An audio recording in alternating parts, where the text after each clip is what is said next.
Ada uang, rezeki. Tidak ada uang, tidak ada rezeki. Maka kalau begitu cara pandang orang, nanti dia menganggap bahwa Allah Ta'ala tidak adil. Kenapa saya yang sholat, saya yang puasa sunat, saya yang zikir, saya yang rajin pengajian tidak ada rezeki? Kenapa orang yang minum khamar, yang zina, yang mabuk, yang sakau, kenapa rezekinya banyak? Karena menurut definisi dia, uang adalah rezeki. Maka Islam datang. Apa itu rezeki? Kullu ma yuntafa'u bihi. Semua yang mendatangkan manfaat untuk akhirat kita, itulah rezeki. Uang tidak selamanya rezeki. Ada yang punya uang, dengan uang itu dia sakau, berarti bukan rezeki. Itu istidraj, azab yang tertunda. Ada orang dengan tidak punya uang, itu justru dia jadi soleh. Ke masjidnya sampai 6 kali pas nggak ada uang. Subuh, zuhur, asar, maghrib, isya, duha, tahajud 7 kali. Berarti tidak punya uang, itulah rezekinya. Sekarang saya tanya, mau pilih yang mana? Rezeki dalam bentuk uang atau nggak punya uang? Itu namanya prank UAS. Kullu ma yuntafa'u bihi, semua yang mendatangkan manfaat, bukan manfaat materialis, bukan manfaat kebendaan dunia, manfaat untuk akhirat kita, maka itulah rezeki. Jadi kalau kita membayangkan bahwa rezeki itu hanya emas, maka semua orang yang tidak punya emas berarti tidak dapat rezeki. Padahal anak adalah rezeki. Kenapa anak itu rezeki? Karena anak mendatangkan manfaat, amal jariah yang tidak putus, waladun salihun. Tapi kalau orang menganggap mendapatkan anak itu rezeki, lalu yang tidak punya anak berarti tidak dapat rezeki, maka sesungguhnya tidak punya anak juga bisa jadi rezeki. Kenapa? Karena berapa banyak orang punya anak hanya menyusahkan dirinya saja. Sejak dari mulai lahir sampai anak itu punya anak, menyusahkan saja. Maka dia tidak menjadi rezeki, karena tidak mendatangkan manfaat, dia justru menjadi laknat. Na'udzubillah. Ini semua diluruskan pemahaman kita tentang rezeki. Yang meluruskan itu adalah Allah. Dikirimnya Nabi yang dia pilih, Nabi Muhammad SAW, supaya kita faham, jangan sampai salah. Kalau sudah salah faham, akhirnya salah ngomong, salah cara berpikir, salah pandang, salah bicara, salah berbuat. Yang paling mengerikan adalah salah sangka kepada Allah Subhanahu wa ta'ala. Banyak orang sudah hijrah tapi pemahamannya tidak betul, akhirnya dia suudzon kepada Allah. Saya sudah hijrah dari riba kepada syariah, hijrah dari perbuatan maksiat kepada taat, hijrah dari luar masjid ke dalam masjid. Tapi kenapa Allah tidak merubah rezeki saya? Mengapa Allah tidak memperbaiki rezeki saya? Itu bukan ungkapan Abdul Somad, itu ungkapan jamaah yang curhat melalui komen-komen, melalui pertanyaan di kertas. Biasanya jamaah di tulisan lebih berani daripada langsung. Saya baca tuh di komen-komen itu. Kenapa Allah tidak mengubah rezeki saya? Allah sudah merubah rezekimu, tapi cara pandangmu tentang rezeki itulah yang belum berubah. Kalau kita sudah merubah cara pandang kita, maka insya Allah segala yang kita terima itu adalah rezeki. Makanya orang-orang soleh itu ketika tampaknya dia nampaknya secara kasat mata, secara zahir kita lihat dia sepertinya kena musibah. Tapi justru ketika menerima itu dia berkata Alhamdulillah. Kenapa? Sakit dia, dengan sakit itu keluar dari mulutnya Alhamdulillah. Kok begitu Ustaz? Kenapa begitu Tuan Guru? Mengapa begitu Kiai? Kamu kan bukan sedang dapat mobil, bukan dapat duit, bukan dapat uang. Kenapa kamu bersyukur Alhamdulillah? Yuntafa'u bih. Karena dengan itu saya bisa berhenti sejenak mensyukuri sehat. Tapi biasanya orang kalau sedang sakit, hadis ini hilang, ayat ini hilang, ceramah ini hilang. Bahkan bukan yang mendengar subuh ini, yang ceramah pun hilang isi ceramahnya. Karena ceramah itu bisa hilang, itulah maka direkam dengan 3 kamera subuh ini. Ini rekaman ceramah ini bukan untuk jamaah, ini untuk yang ceramah. Supaya kalau nanti datang sesuatu yang tidak menyenangkan bagimu, hai Abdul Somad, kau supaya ingat bahwa itu pun sebenarnya rezeki. Kenapa? Yuntafa'u bih. Jadi keywordnya, kata kuncinya adalah bermanfaat dia atau tidak. Bukan pada bendanya, bukan pada materinya, tapi pada non materinya, immaterinya, bermanfaat atau tidak. Air minum yang ada di depan saya ini tidak selamanya menjadi rezeki kalau dia tidak bermanfaat. Tapi bagaimana kita tahu dia bermanfaat atau tidak kalau tidak kita minum? Ah, itu kan alasan Ustaz karena mau minum aja. Saudara yang dimuliakan Allah Subhanahu wa taala, ada yang menyebabkan manusia ini menjadi tidak bersyukur, di antaranya adalah karena dia tidak melihat sesuatu itu dari hakikatnya, hak kebenarannya. Mengapa dia mesti ada? Kalau dia lihat itu pada hakikatnya, maka dia akan bersyukur kepada Allah Subhanahu wa taala. Musuh-musuh itu, haters, buzzer, itu pun juga adalah rezeki. Itu cara mengobati hati yang terlalu sakit kalau dibully orang. Kenapa? Karena dengan adanya dia, manusia menjadi sadar. Orang-orang yang terhormat dimuliakan. Saya begitu turun tadi disambut, dimuliakan, diiringi sampai kemari diberikan. Di mana-mana saya sholat sajadahnya satu. Di Masjid Sunda Kelapa berapa tadi sajadah? Uas. Dihormati, dimuliakan. Itu kalau sering-sering begitu bisa jadi takjub, bisa jadi ujub. Tapi begitu kita diejek, dicaci maki, dibully oleh haters, oleh buzzer, yuntafa'u bihi, bermanfaat. Ini namanya rezeki dalam bentuk haters. Tidak selamanya rezeki itu dalam bentuk lovers. Jadi nanti buat judul kajian khusus untuk generasi milenial, rezeki between haters and lovers. Anak-anak muda itu judulnya, walaupun isinya itu juga. Cuman anak muda itu suka casingnya yang wow gitu, yang luar biasa.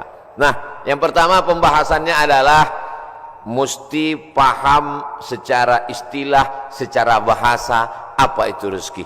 Saya tidak terlalu formal, lughatan wastilahan, etimologi, terminologi dan lain sebagainya, karena kajian subuh itu memang adalah kajian-kajian yang luar biasa karena godaan setan.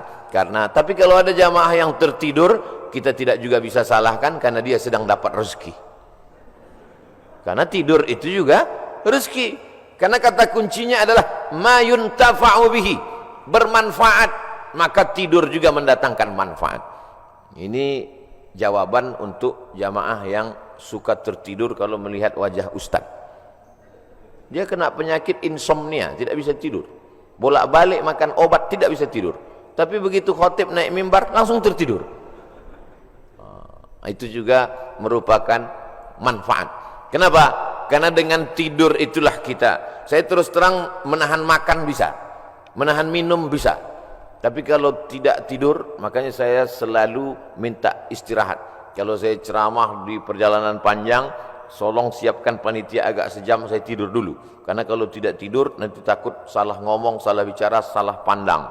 Yang terhormat Bapak RT, padahal dia lurah, tentu dia tersinggung. Nah, karena salah pandang.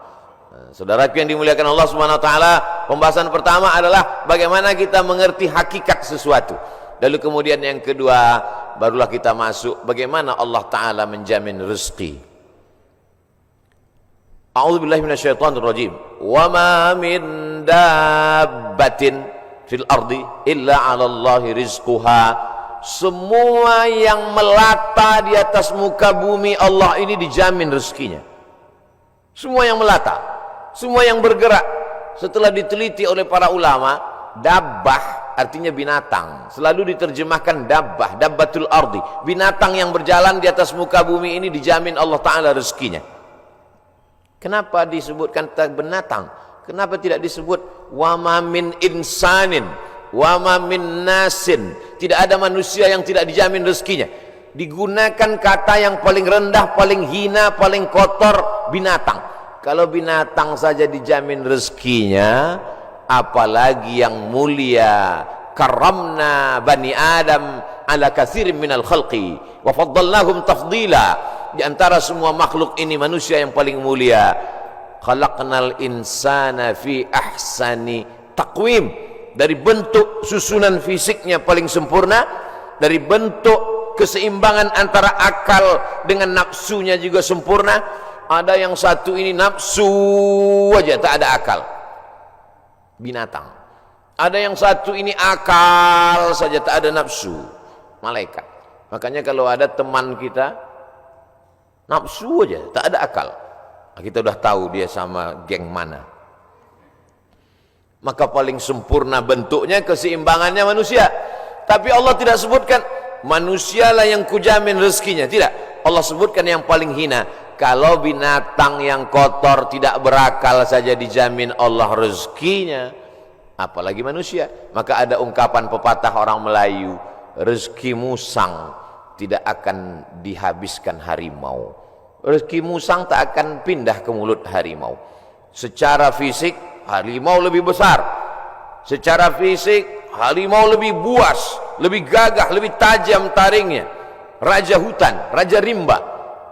Musang biasa saja. Bahkan ada musang yang paling keren ya kopi luwak, karena itulah makanan dia. Tapi rezeki musang tidak akan mungkin dihabiskan harimau. Kalaulah gara-gara harimau musang itu tidak makan, maka sudah lamalah musang itu punah dan musnah, tidak ada lagi di permukaan bumi. Tapi sampai hari ini musang masih tetap ada dan harimau pun tetap ada. Begitu Allah Subhanahu wa taala mencari, menyediakan rezekinya. Binatang yang melata, melatanya tidak pula di atas tanah. Justru dia unik. Kalau binatang yang lain kakinya di atas tanah, kepalanya, dia justru terbalik. Justru kaki dia yang ke atas, dia yang ke bawah. Bukan Spiderman, cicak. Makanannya pun luar biasa. Yang dia makan tidak melata tapi yang terbang, nyamuk. Bisa juga dia makan. Jadi kalau ada orang dikasih Allah Ta'ala tangan, kaki, kudrat, iradat, kemauan, kehendak, dikasih Allah Ta'ala akal sehat, badan sehat, segar bugar, tapi cemas dengan rezekinya, dia mestinya malu dengan cicak. Kemudian bagaimana Allah Subhanahu wa taala membagi rezeki itu? Lau tawakkaltum 'alallah haqqa tawakkulih.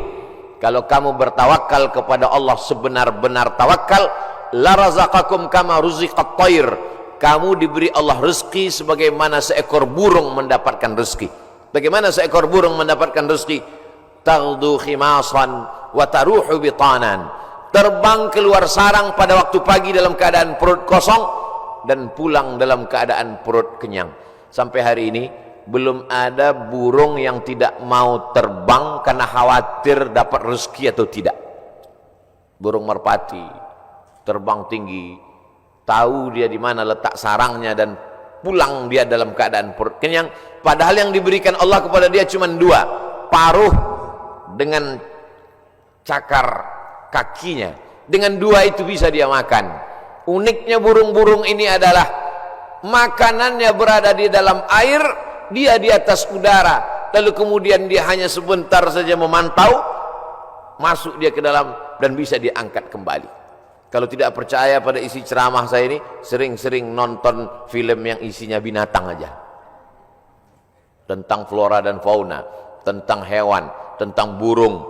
Aneh dan uniknya, yang menyuruh kita untuk mempelajari binatang hewan ini adalah Allah SWT. Tapi yang mempertontonkan kita, kameramennya sampai berbulan-bulan di dalam hutan untuk menampilkan, hanya memperlihatkan seekor burung bisa menangkap seekor ikan, untuk memperlihatkan bagaimana Allah membagi rezeki kepada kita. Sesungguhnya di balik konten yang luar biasa ada kameramen yang sangat tersiksa. Jadi besar sekali jasa kameramen. Jadi nanti kalau beberapa hari ini akan keluar gambar Abdul Somad ceramah di Masjid Sunda Kelapa, sedang begini-begini, itu kameramennya luar biasa. Ini kameramen insyaallah masuk surga sama kamera-kameranya sekalian. Saudaraku yang dimuliakan, cuman kameramen kalau bisa matanya harus seimbang. Jadi jangan selamanya begini. Jadi sekali-sekali begini, sekali-sekali. Saya khawatir nanti setelah tua matanya begini. Selalu ada keseimbangan. Saudaraku yang dimuliakan Allah SWT, kamera itu pun juga adalah rezeki. Kenapa? Yuntafa'u bihi. Kapan kamera menjadi rezeki? Ketika dia bermanfaat. Kalau kamera hanya untuk mengambil gambar orang yang membuka aurat, maka itu bukan kamera rezeki, itu namanya kamera Sony. Itu namanya kamera laknat. Itu namanya kamera yang mendatangkan, bukan pada mereknya, bukan pada kameramennya, tapi apakah dia mendatangkan manfaat atau tidak.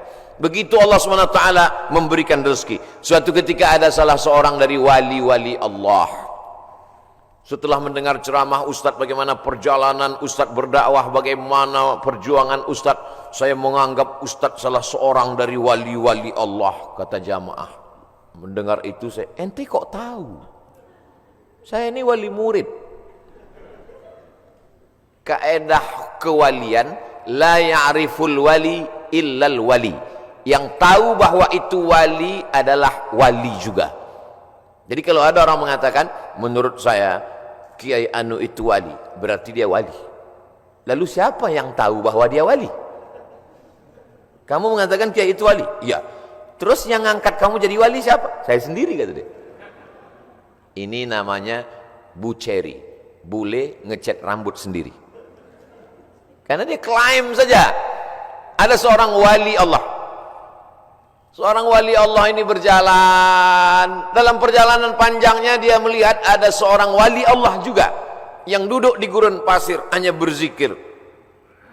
Lalu wali yang berjalan bertanya kepada wali yang duduk, kamu kenapa duduk dari tadi tidak cari rezeki? Kata wali yang duduk, apa kau tidak tahu firman Allah, wa ma min dabbatin fil ardi illa 'ala Allahi rizquha. Semua makhluk yang melata di atas muka bumi Allah, rezekinya sudah dijamin Allah. Percaya kau pada ayat ini? Percaya, aku wali Allah. Kalau percaya kepada ayat bahwa rezeki dijamin Allah, untuk apa lagi kita cari rezeki? Kalau kau tidak percaya bahwa rezeki dijamin Allah, lihatlah di atas pohon kurma itu ada seekor burung, sejak telurnya menetas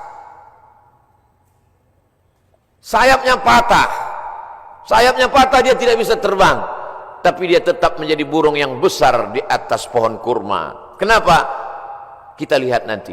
Tak lama terlihat datang burung lain membawakan makanan. Datang burung membawakan cacing, datang burung membawakan ikan. Naik ke atas pohon kurma yang di atasnya ada seekor burung yang patah sayap. Begitulah kalau Allah berkehendak, rezekinya dijamin Allah, dia tidak perlu terbang. Datang burung lain membawakan. Burung yang datang ini bukan ojek online. Burung lain datang membawakan tanpa perintah manusia. Allah memerintahkan hatinya. Oh, begitu. Iya. Lalu apa kata wali Allah yang berdiri kepada wali Allah yang duduk? Kenapa kau tidak amalkan sunnah al-yadul ulya khairum minal yadis sufla? Kenapa engkau tidak memilih menjadi burung yang mendatangkan cacing dan ikan? Kenapa justru memilih menjadi burung yang duduk menunggu makanan datang? Mendengar itu wali Allah yang duduk itu tegak berdiri dan dia mengatakan, kalau begitu aku lebih memilih ingin menjadi burung yang membawakan makanan, karena mengikut sunnah Rasulullah SAW. Al-yadul ulya khairum minal yadis sufla. Tangan di atas yang memberi lebih mulia daripada yang menerima.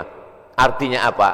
Dengan rezeki, mencari rezeki, punya rezeki bermanfaat, maka orang itu lebih tinggi derajatnya daripada beriman, yakin, tapi hanya menanti menunggu.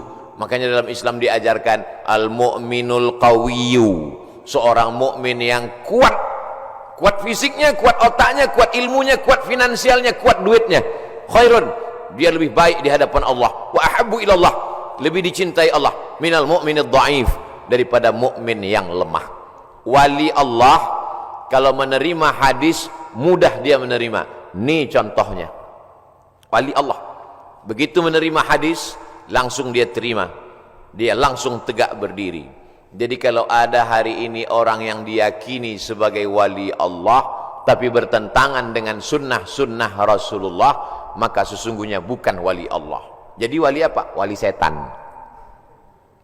Suatu ketika ada seorang wali Allah membawa murid-muridnya untuk menemui seseorang yang dikatakan wali Allah.